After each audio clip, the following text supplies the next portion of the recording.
Let's talk about how important periodization is for general population clients as well, because we talk about it in terms of training athletes, but a lot of trainers don't even consider periodization of training, nutrition, and recovery when it comes to working with general population clients. Now, I'm a strength and conditioning coach, that's my background, and I apply those same principles that I use my athletes to general population clients. I just need to tweak and adjust how I'm presenting that information and the protocols that I'm using. Yeah, look, if you're not periodizing for genpop, what are you doing? I mean, we're in an industry where people get paid a lot of money per hour. You need to have a plan. If you don't have a plan, you don't know where you're going, right? So you wouldn't take a road trip without a map or GPS. You'd never get there, and you'd probably get lost.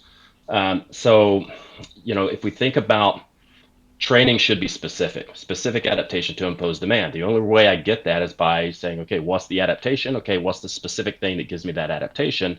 And then what's the beginning and And what's how long the do we end? have to work on that? That's right. And Yeah. okay, where do we want to end and where are we starting? Now, what do I need to do through that entire time to get to that goal or to exceed that goal? So, it's very common in the industry right now. People say you don't really need specificity for general population. I disagree. If people have health issues, we have to be specific at getting rid of those. If they have pain and dysfunction, let's get rid of those. If they want hypertrophy, cool, let's do that. Strength, whatever that is. But it's like a lot of you have like 1 or 2% of the industry who really know what they're doing and they periodize everything and they walk in and they've got a plan. Either you've got a spreadsheet or they're using some type of training platform like we use True Coach. They're using MyFitnessPal or Chronometer, which is what we use. That you should have stuff where you can monitor your client and you should be able to predict where they're going to go. If you don't understand periodization and you don't understand how to do a proper subjective and objective assessment and then a specific protocol to that, you have no idea what's going to happen.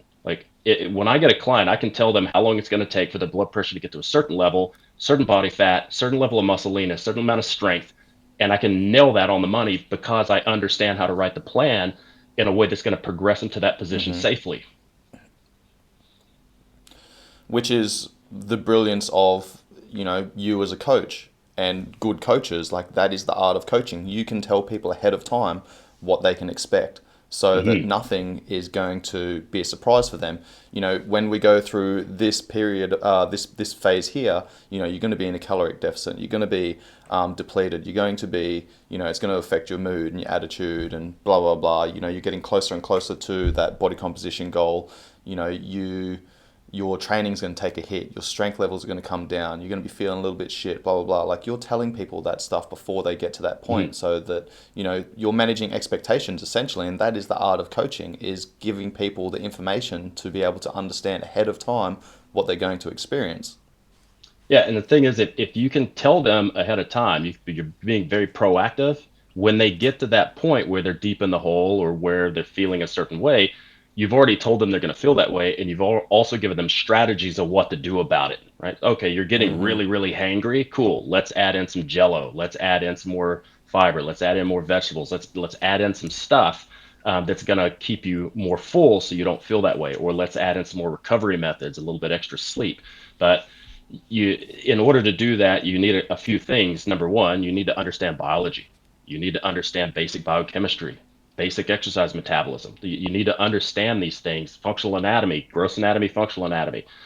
That way, when you make that plan, everything comes together correctly. Now, once you know that stuff, then picking a method or picking a sequence of different things makes a lot more sense, and the way the body moves towards that makes a lot more sense. So instead of hitting everyone with a fucking sledgehammer and putting them on 900 calories and 2 hours of cardio a day or 20,000 steps a day and a six sessions a week of weight training, you don't have to do that stuff. You can say, okay, let's have targeted specific things that I know are going to work well together and work on a reductionist model. What's the least amount of shit I need this client to do that's going to give them the biggest bang for the buck, especially with Gen Pop, because they don't have time to train, 40 hours a week. It's training's not supposed to be a part-time job for people.